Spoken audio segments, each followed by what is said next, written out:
بسم اللہ الرحمن الرحیم۔ بسم اللہ الرحمن الرحیم۔ السلام علیکم ورحمۃ اللہ وبرکاتہ۔ عزیز طلبہ، امید ہے آپ خیر و عافیت سے ہوں گے۔ اللہ تبارک و تعالیٰ آپ کو ایمان اور عافیت والی زندگی نصیب فرمائے۔ تو عزیز طلبہ، آج ہم سبق نمبر 132 کو پڑھنے جا رہے ہیں، جس کا عنوان ہے بنا اور حدث کے احکام و آداب حصہ اول۔ بنا اور حدث کے احکام و آداب حصہ اول۔ تو تفصیل اس کی یہ ہے کہ اس سے پہلے کہ ہم سبق کی تشریح کی طرف آئیں، ہم آتے ہیں مصنف رحمۃ اللہ علیہ کی عبارت کی طرف۔ عبارت کچھ یوں ہے: باب الحدث فی الصلاۃ۔ باب الحدث فی الصلاۃ، یہ باب ہے نماز میں بے وضو ہو جانے کے بیان میں۔ ومن سبقہ حدث توضأ وبنا واستخلف لو اماما کما لو حصر عن القراءۃ۔ ترجمہ: جس کو حدث لاحق ہو جائے وہ وضو کرے اور بنا کر لے، اور کسی کو نائب بنائے اگر امام ہو، جیسے اگر وہ قرات سے عاجز آ جائے۔ یہ تھا عبارت اور ترجمہ۔ اب ہم آتے ہیں سبق کی تفصیل کی طرف۔ تو عزیز طلبہ، آج کے سبق کے اندر ہم پڑھیں گے نمبر 1 دوران نماز حدث کا حکم، نمبر 2 جواز بنا کی شرائط اور تفصیل، نمبر 3 بنا کی صورت میں وضو کرنے والے کے لیے بقیہ نماز کا حکم، نمبر 4 امام قرات سے عاجز آ جائے تو اس صورت میں بنا کا حکم۔ امام کے قرات سے عاجز آ جانے کی صورت میں قرات کا حکم۔ امام کے قرات سے عاجز آ جانے کی صورت میں بنا کا حکم۔ تو اب ہم آتے ہیں اپنی پہلی بات کی طرف کہ دوران نماز حدث کا حکم۔ تو تفصیل اس کی یہ ہے کہ اگر کسی کو دوران نماز بلا اختیار حدث پیش آ جائے تو یہ شخص فوراً چلا جائے اور وضو کرے، اور وضو کر کے بنا کرے، یعنی باقی ماندہ نماز کو وضو کے بعد پوری کرے، اگلی ہی نماز پر بنیاد رکھتے ہوئے۔ اور اگر یہ شخص امام ہو تو مقتدیوں میں سے کسی کو اپنا خلیفہ بنائے، جس کی صورت یہ ہے کہ اس کا کپڑا پکڑ کر محراب تک کھینچ کر لے جائے اور خود وضو کر کے بنا کرے۔ تو قیاس کا تقاضا تو یہ تھا کہ اثر نو نماز پڑھی جائے، اور یہی امام شافعی اور امام مالک رحمہ اللہ تعالی کا مذہب ہے، قول ہے۔ لیکن عند الاحناف نبی اکرم صلی اللہ علیہ وسلم کی 2 حدیثوں کی وجہ سے قیاس کو چھوڑ دیا گیا۔ وہ 2 حدیثیں کون سی ہیں؟ وہ 2 حدیثیں یہ ہیں: قال رسول اللہ صلی اللہ علیہ وسلم من قاء او رعف او امزا فی صلاته فلینصرف ولیتوضا ولیبنی علی صلاته ما لم یتکلم، یعنی جس نے قے کی یا نکسیر پھوٹی یا مزی نکل آئی نماز میں تو وہ پھر جائے اور وضو کرے اور اپنی نماز پر بنا کرے جب تک کہ کلام نہ کیا ہو۔ دوسری حدیث: قال رسول اللہ صلی اللہ علیہ وسلم اذا صلی احدکم فقاء او رعف فلیضع یدہ علی فمہ بل یقدم من لم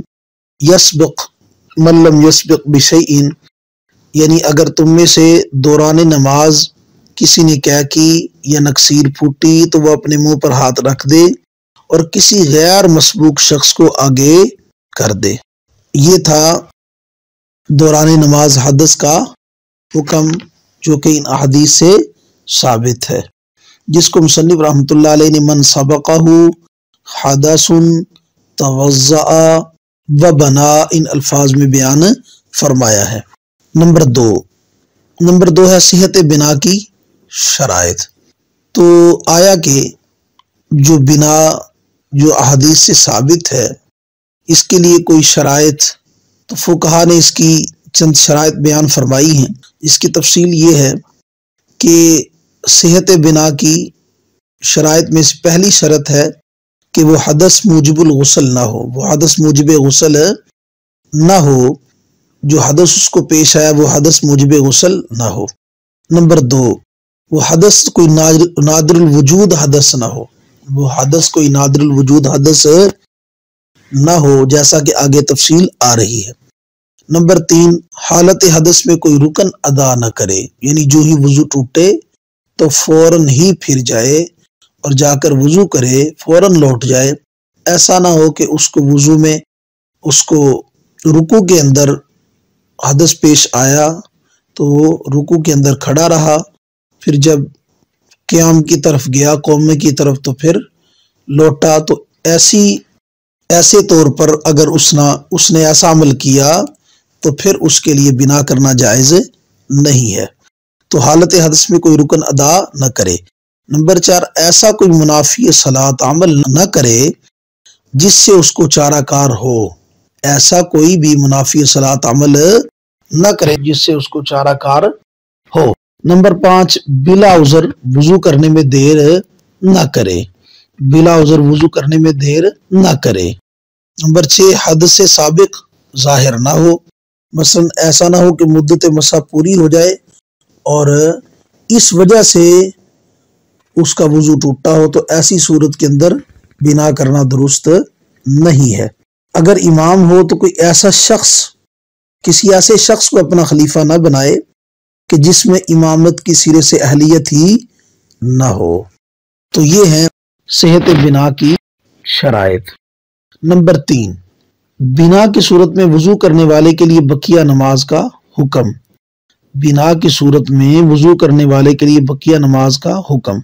تو اوپر مصنف رحمۃ اللہ علیہ نے یہ مسئلہ بیان فرمایا تھا کہ جس کو حدث لاحق ہو جائے تو وہ فوراً جائے، وضو کرے اور سابق نماز جو تھی، جو پہلے نماز پڑھی، اسی پر بنا کرے۔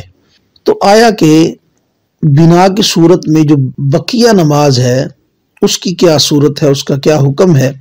تو تفصیل اس کی یہ ہے کہ اگر یہ شخص امام ہے تو اس نے خلیفہ بنایا اور خود جا کر وضو کیا، تو اگر تو اس کا خلیفہ فارغ ہو چکا تھا، جب یہ واپس لوٹا ہے تو خلیفہ فارغ ہو چکا تھا، تو اس کو اختیار ہے، چاہے تو جہاں وضو کیا ہے وہیں پر بنا کر کے اپنی نماز کو پورا کر لے، اور چاہے تو اپنی جگہ لوٹ آئے۔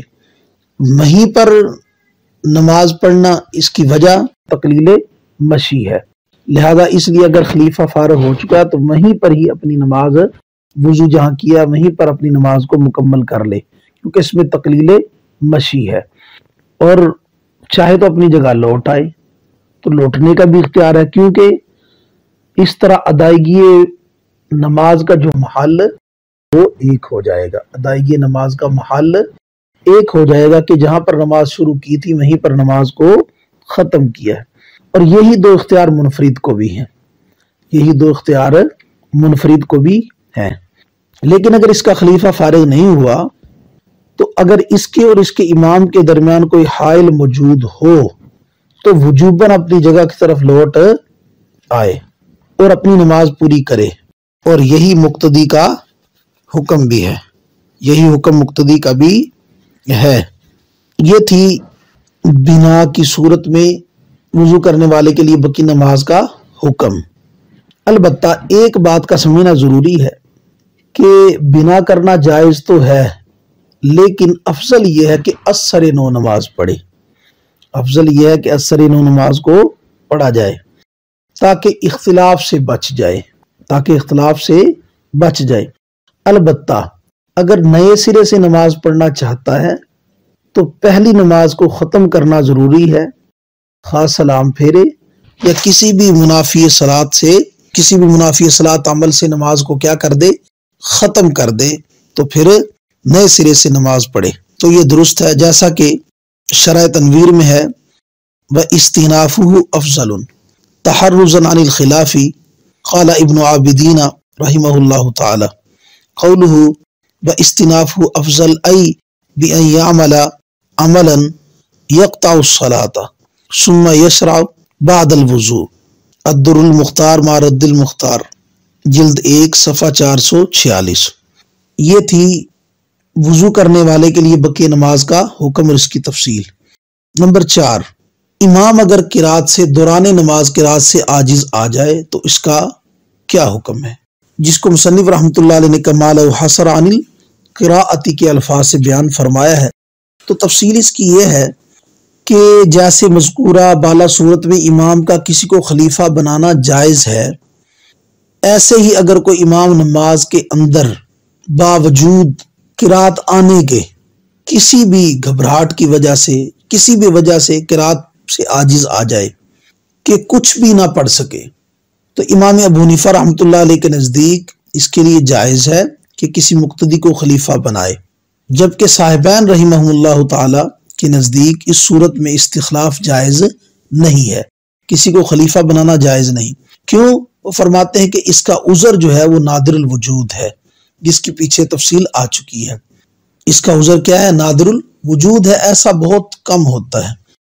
تو جیسا کہ حالت نماز میں جنابت نادر ہے، اس لیے وہاں استخلاف جائز نہیں ہے، تو اسی طرح امام کا قرات سے عاجز آ جانا اچانک، یہ بھی نادر الوجود ہے، لہذا بنا کسی کو خلیفہ بنانا اس صورت میں جائز نہیں ہے۔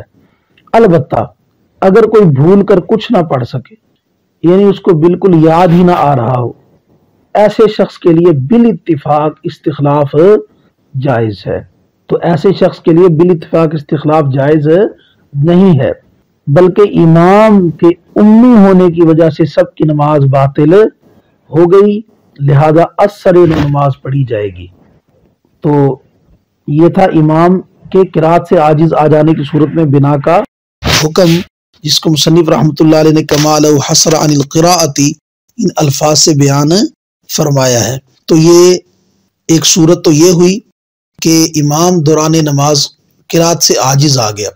قرات سے عاجز آ جانے کی دو صورتیں ہیں، ایک تو یہ ہے کہ قرات سے عاجز آ گیا کسی گھبراہٹ کی وجہ سے، اچانک کسی بھی ایسی بات کی وجہ سے گھبرا کر قرات سے بالکل عاجز ہو گیا، بالکل بھول گیا، تو اس صورت کے اندر امام حنیفہ رحمۃ اللہ علیہ کے نزدیک استخلاف جائز ہے، یعنی خلیفہ بنانا جائز ہے، جبکہ صاحبین کے نزدیک اس صورت کے اندر بھی خلیفہ بنانا جائز نہیں ہے، استخلاف جائز نہیں۔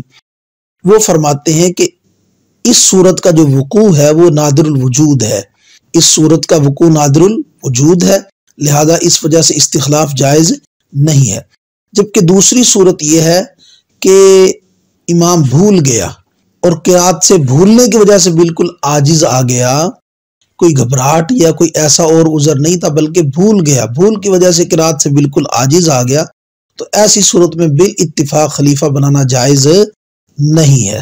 تو یہ تھی امام کی قرات سے عاجز آ جانے کی صورت میں بنا کا حکم۔ تو عزیز طلبہ، یہ تھا ہمارا آج کا سبق۔ تو آج کے سبق کے اندر ہم نے پڑھی 4 باتیں ہم نے پڑھی ہیں۔ نمبر 1 دوران نماز حدث کا حکم، نمبر 2 جواز بنا کی شرائط اور تفصیل، نمبر 3 بنا کی صورت میں وضو کرنے والے کے لیے بقیہ نماز کا حکم، نمبر 4 امام کی قرات سے عاجز آ جانے کی صورت میں بنا کا حکم۔ تو یہ تھا ہمارا آج کا سبق۔ اللہ تبارک و تعالی تفقہ فی الدین نصیب فرمائے، دین کو سمجھ کر اس پر عمل کرنے کی اور اس کی اشاعت کرنے کی توفیق نصیب فرمائے۔ وآخر دعوانا الحمدللہ رب العالمین۔